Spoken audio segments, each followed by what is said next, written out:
Refuge de Dieu, pleine de grâce, tu nous comprends, tu veilles sur nous. Marie, tu fais la joie de Dieu. On peut acclamer très fort le Seigneur. Au nom du Père et du Fils et du Saint-Esprit, le Seigneur soit avec vous. Frères et sœurs, nous sommes dans le mois de novembre. Et après, nous rentrerons dans le mois de décembre. Et nous allons passer le cap de l'année 2019 pour entrer dans la réalité de l'année 2020.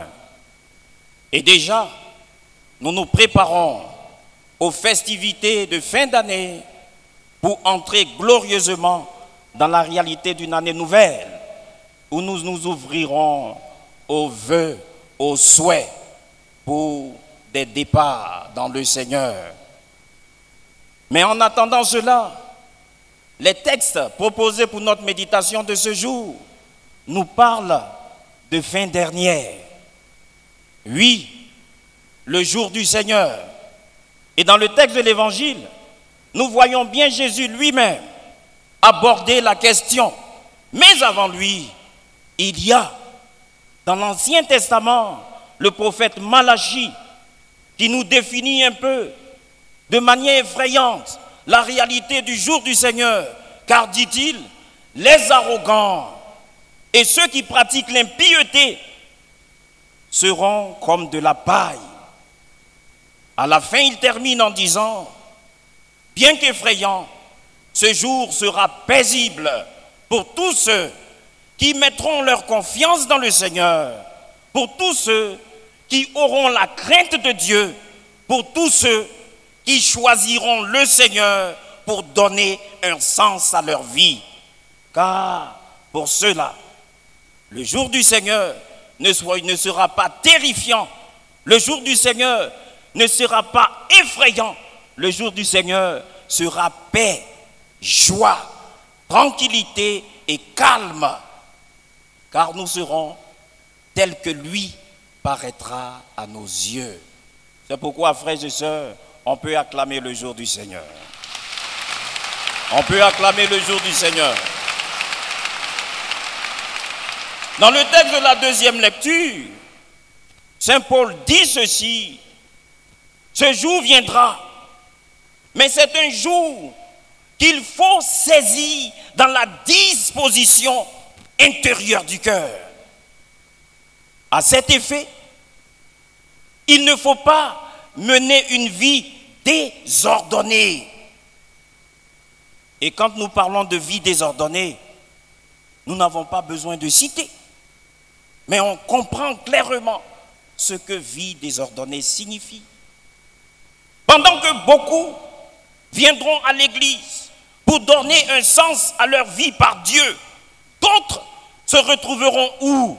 Dans des maquis, dans des boîtes de nuit, dans des cabarets, et ne se feront pas appeler fils de Dieu, mais ils se feront appeler maquisards, se laissant mouvoir au son des gloutons de bière, et que sais-je encore. Pendant que d'autres viendront aux veillées, telles que le 14 août, le 15 août, ici, dans ce sanctuaire, d'autres iront dans un coin obscur, lugubre, pour s'exprimer avec les ténèbres à la croisée d'esprits mauvais, n'ayant aucun sens dans la gravité de la réalité de leur vie. Et Saint Paul dit, attention, le jour du Seigneur vient. Chacun de nous doit réviser ses dispositions intérieures comme ses habitudes dans le Christ. Ainsi, plus question de vie désordonnée, il faut une vie dans le Christ, il faut une vie christologique. Dis à ton voisin, ta vie doit être christologique. Ta vie doit être selon le Christ. Et Saint continue en disant, le jour du Seigneur viendra, nous serons dans une disposition du Christ. Mais il faut aussi se mettre au service de l'amour pour grandir dans le développement intérieur de l'amour en nous. Alors il qualifie cela par le travail. Nombreuses sont ces personnes aujourd'hui qui refusent de se mettre au travail dans nos sociétés et même dans notre monde et qui choisissent la vie de facilité, qui ne veulent pas aller à l'école, mais qui sont prêts à payer des diplômes. Alors à cela, Saint Paul dit, attention, c'est à ton travail qu'on va aussi te donner le pain. Quand beaucoup se mettront sans que haut à étudier pour avoir de bonnes notes, une fois reçus à un examen, ceux qui ne croient pas à l'effort dans le travail diront, ils ont eu la chance. Ce n'est pas la chance, c'est la grâce de Dieu dans sa providence qui soutient de manière méritoire celui qui a travaillé. Et c'est à ce titre que Saint Paul dit, attention, le jour du Seigneur viendra, mais il faut avoir une vie rangée et non désordonnée. Et il faut se mettre au travail, car c'est en tenue de travail que le maître viendra trouver ses fidèles étendards. Alors la question est posée à Jésus dans le texte de l'Évangile. Quand ce jour viendra, et quel signe tu pourras nous donner? À ces deux questions, le Seigneur répond à une, qui est la seconde. Il dit, le jour viendra, vous verrez, il y aura des bouleversements dans le monde. Oui, des bouleversements. Il y aura des gens qui viendront en mon nom. On dira ci et là, le voici, c'est le Seigneur. Et soit dit au passage, les amis, le nom du Seigneur est devenu un business dans l'église. Partout où les enfants de Dieu souffrent et sont dans la détresse, le nom du Seigneur est devenu une sorte de business. Oui, il est ici, venez. Nous avons vu le Seigneur. Il fait des miracles ici. Il fait de ceci et cela. Et dans la fragilité de l'expression de notre foi, nombreuses encore sont ces personnes à aller massivement dans ces orientations où le nom du Seigneur est brandi, mais en réalité où il n'est pas. Et le Seigneur le dit, viendront ces moments où l'on dira, je suis ici, je suis là-bas. La réponse du Seigneur à cela, il dit quoi? N'y allez pas. Et le Seigneur informe ses fidèles, car, dit-il, j'appelle ma brebis et ma brebis reconnaît ma voix. Quand les gens diront, il est ici, le Seigneur te dira à toi, je n'y suis pas. Parce qu'il y aura des imposteurs et des faux prophètes. Et ça sera aussi une occasion pour se mettre dans la réalité de la venue du Christ Sauveur dans notre monde. Alors, continue-t-il, il y aura des guerres fratricides, des frères se tueront entre eux, il y aura de grandes calamités. Regardons un peu ce qui se passe dans notre monde aujourd'hui. Des guerres à n'en point finir. Suivez mon regard. Face à cela, le Seigneur ajoute encore le troisième signe, la persécution des chrétiens. Nous avons la joie, chers amis, d'être dans une belle église, un beau sanctuaire, avoir la paix dans la célébration du nom de Dieu. Mais regardez ce qui se passe dans le monde. Des chrétiens sont bafoués, des chrétiens sont persécutés, des chrétiens ne peuvent pas brandir une Bible, des chrétiens sont massacrés. Et tout cela, le Seigneur dit, observez. Il nous faut garder 2 secondes de prière pour ces chrétiens massacrés. Alors, à ce niveau de la réponse de Jésus, vient maintenant en filigrane la force espérance de la forme de réponse de Jésus pour la première question. Quand sera le jour? Alors le Seigneur dit, attention, tout cela n'est qu'une balayure. Il a énuméré les grandes calamités pour nous faire comprendre qu'en réalité, tout peut passer. Tout sera détruit. Tout peut être anéanti. Mais, à force de persévérance, à force de fidélité à Dieu, à force de courage et de bravoure, dans la fidélité à Dieu, ciel et terre passeront, mes paroles ne passeront pas. Alors, dans la persévérance, vous obtiendrez la vie. On peut acclamer le Seigneur pour ça. Dans la persévérance, vous obtiendrez la vie. Quoi qu'il advienne dans ta vie, de difficultés, de souffrances, de paix, terrifiant et horrifiant, le Seigneur te dit, persévère, mets ta confiance en moi, ma sagesse travaillera pour toi et la vie te sera donnée. C'est pourquoi, frères et sœurs, nous avons besoin de témoins. Nous avons de fidèles chrétiens engagés, enracinés en Dieu. Nous avons besoin de martyrs qui donneront leur poitrine comme leur dos pour les coups de fouet de ce monde, afin que la parole de Dieu puisse gagner du terrain. Et pour ce jour, notre héros, pour ce jour, célèbre combien d'années de sacerdoce? 25 ans de sacerdoce, de fidélité à Dieu, que je vous demande d'ovationner très fort. Aujourd'hui, où le monde manque de repères, aujourd'hui, où le monde souffre, aujourd'hui, où le monde cherche un sens à donner à sa vie, il y en a encore parmi nous qui se donnent à Dieu, cœur, corps et âme, fidèles, attachés à lui.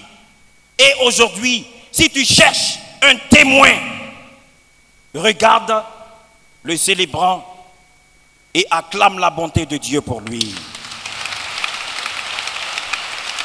Oui, Père célébrant, tu es pour nous en ce jour de tes 25 ans, jubilé d'argent dans le sacerdoce, tu es pour nous un témoignage.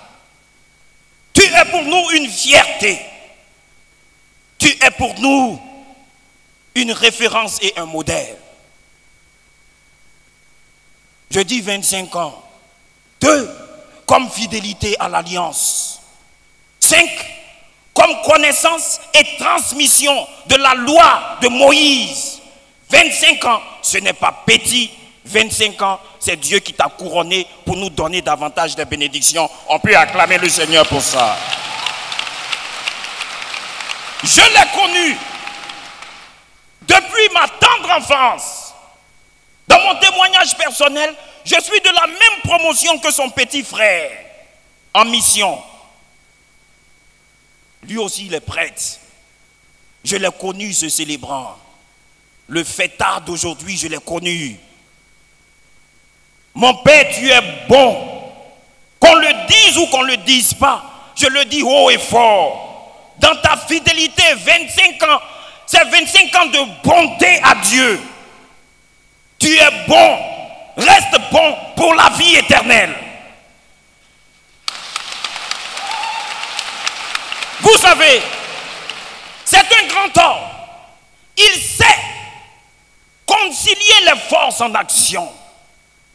Il sait par exemple mettre l'humour au service de l'amour. Il sait mettre la simplicité au service de l'utile.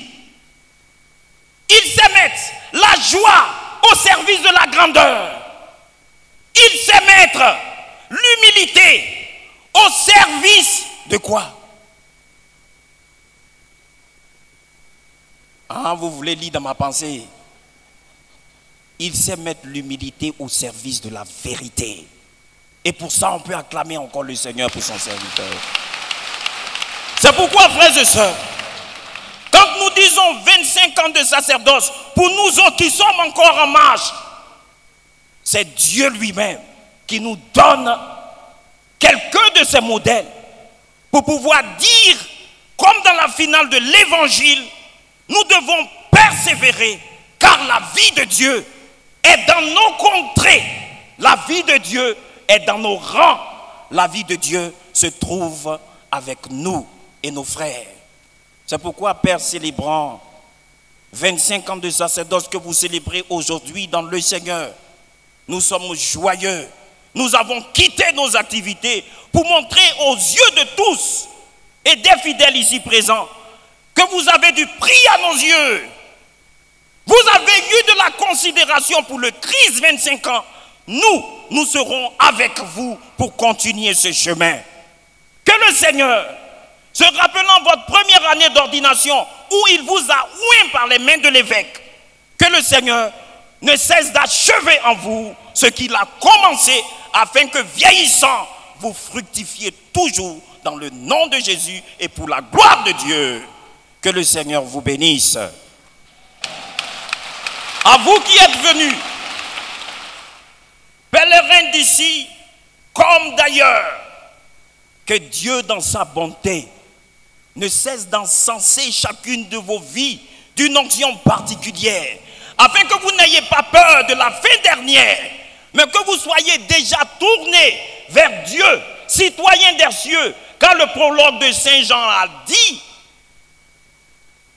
au commencement était la parole était Dieu, la parole était tournée vers Dieu.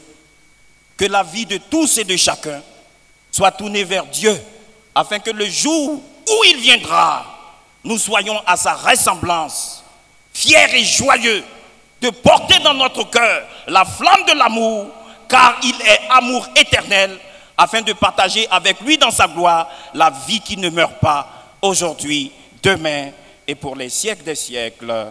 Amen.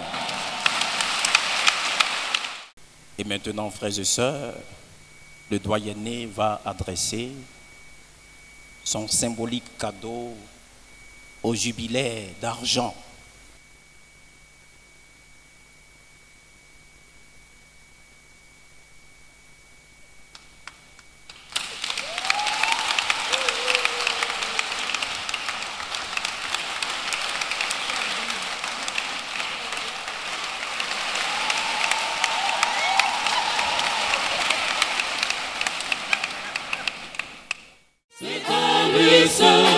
Que je dois ma vie à Dieu le Fils, Jésus-Christ, et c'est lui seul qui peut reprendre ma vie, car mon salut est auprès de Jésus-Christ. Oh Jésus-Christ, tu as donné ton vie pour sauver ma misérable vie. C'est pourquoi je te dis merci pour le don de ta vie, si d'un amour infini. Oh Jésus-Christ, tu as donné ton vie pour sauver ma misérable vie. C'est pourquoi je te dis merci pour le don de ta vie, si d'un amour infini.